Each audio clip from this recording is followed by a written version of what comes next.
सुख बुद्धि के लिए ज्ञान की जरूरत है, ज्ञान ही वैराग्य दिलाएगा। और ज्ञान के लिए भजन की जरूरत है।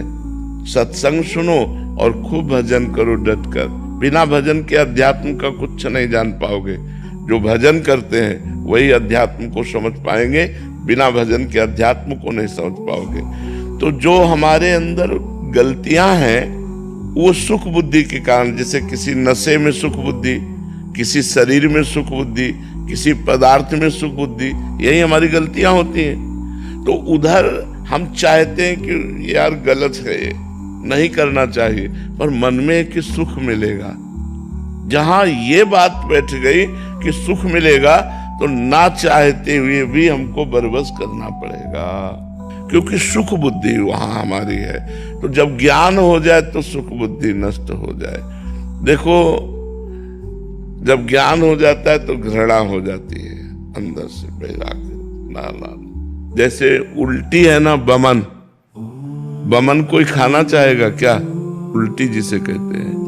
ऐसे ही कोई गंदे भोगों को नहीं भोगने की इच्छा होती जब भगवान के द्वारा ज्ञान प्राप्त हो जाता है। रमा विलास राम अनुरागी तजत बमन जिम जन बड़भागी।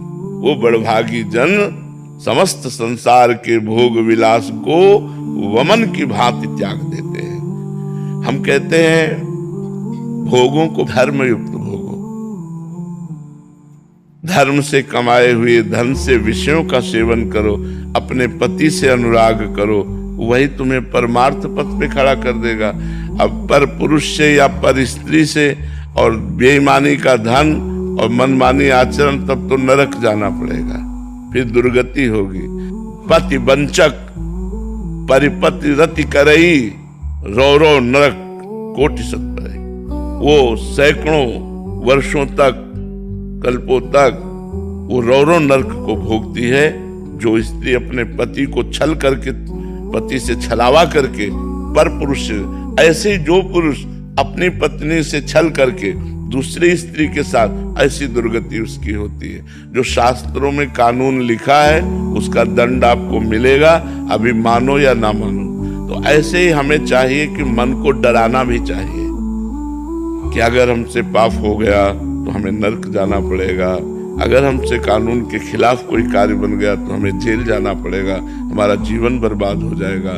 नहीं नहीं नहीं, मन को डरा करके, समझा कर, बुझा करके कहाँ कितनी बार भोगोगे? भोग कर देख लो, वही नया चाव कि इससे नहीं, इससे भोगो, ऐसे नहीं, ऐसे भोगो, ये कब तक